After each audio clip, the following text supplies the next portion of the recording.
কিসে মোটু? ও মোটু কিসে? কি হইছে? ওই হারামজাদার জন্য চৈতির ভালোবাসা দেখছো? কিরকম? চৈতি কি বলে আমার জানো? আমি বললাম না কালকে যে এই বাসা থেকে আনোয়ারের জন্য খাওয়া যাবে না। ও বলছে ও নাকি একবেলা খাওয়া বন্ধ করে দিবে, যেন ওর বাঁচে যাওয়া খাওয়া আনোয়ারের জন্য পাঠানো যায়। আমি কি এই কথা বলছি? আমি কি চাইলে দুজনের খাওয়াইতে পারি না? তাহলে ওই মাসুম মেয়েটা মনে করছে ও খাওয়া বন্ধ করে দিলে ওই খাওয়া পাঠাইতে হবে। ওই হারামজাদার কি জানে ও কারে বিয়ে করছে? চৈতি ওরে কত ভালোবাসে। আচ্ছা তুমি কি পারবা আমি না খাই থাকলে একবেলা না খাই থাকতে? অসম্ভব। জানতাম। শোনো, তুমি যদি না খেয়ে থাকো তাহলে জাতির কোনো ক্ষতি হবে না, বরং তোমারই উপকার হবে। তোমার একটু সিং করার দরকার আছে, বুঝছো? তোমার না খেয়ে থাকাটাই উচিত। একটু একটু জিরো ফিগার বানানো উচিত। আবার শুরু হয়েছে খাওয়া দাওয়া নিয়ে কোটা।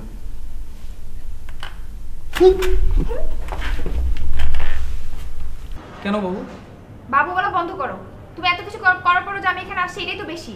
ওফ, যখনই আমি তোমার সাথে অন্য একটা ফিলিংস নিয়ে কথা বলতে চাই তখনই তুমি পুরান কথা বলো যে তোমরা ফেলে গেছি, তোমরা ফেলে গেছি, তোমরা ফেলে গেছি। আমি তো কোথায় যাই? কোথায় যাওয়ার মতো কাজ করলে কোথায় যাবা না? চলো রুমে চলো। রুমে চলো মানে? রুমে যাবো না? রুমে যাবো না? তোমার সাথে আমি এখানে বসে কথা বলবো নাকি? এখানে বসে কথা বললে তোমার দেখে আমার মনে হয় যে তুমি আমার গেস্ট। হ্যাঁ, আমি তো বেড়াইতেই আসছি। আর আমি যাবো কবুতরে খোপে। বলো কি, তোমার স্বামীর ঘর? স্বামী ঘর? বাংলা সিনেমা ডায়লগ দিও না, বুঝছো? তোমার ঘরে আসতে হলে স্যান্ডেল ছুটতে হয় ফার্স্টে, তারপর বাসে সিঁড়ি বাই উঠতে হয়।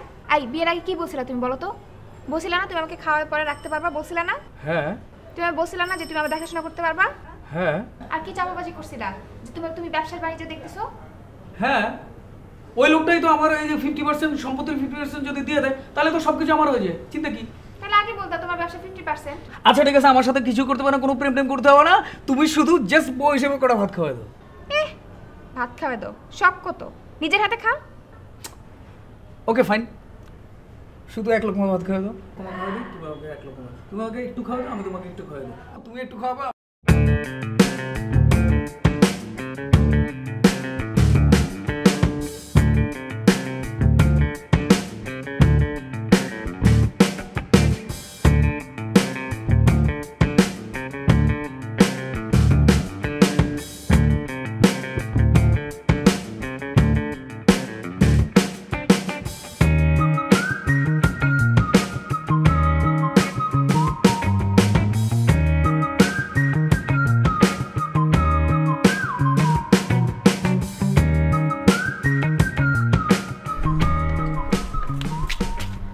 তুমি আসছো কেন?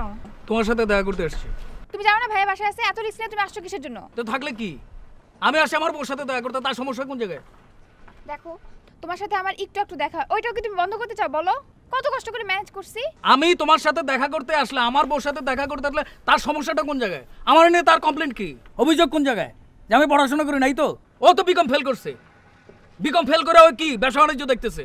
ও যদি ব্যবসা বাণিজ্য দেখতে পারে তো আমি কেন পারুম না? ও যদি ওর বউর সাথে থাকতে পারে আমি কেন আমার বউর সাথে থাকতে পারুম না? ও যদি বিকম ফেল করে এই বাসায় থাকতে পারে তো আমি কেন পারুম না? বলো তুমি। আস্তে আস্তে আস্তে বুঝি না, তুমি জাস্ট তার স্টেট বলে দিবা, তার স্টেট বলে দিবা যে ভাই আপনি আগে বিকম কমপ্লিট করেন, তার 6 বছর পরে আমি কমপ্লিট করব। এর আগে কোনো কথা নাই, কারণ সে বিকম কমপ্লিট করতে পারে নাই আর আমি বিকমে ভর্তি নেই, দুইজনের অবস্থান একই রকম, ঠিক আছে?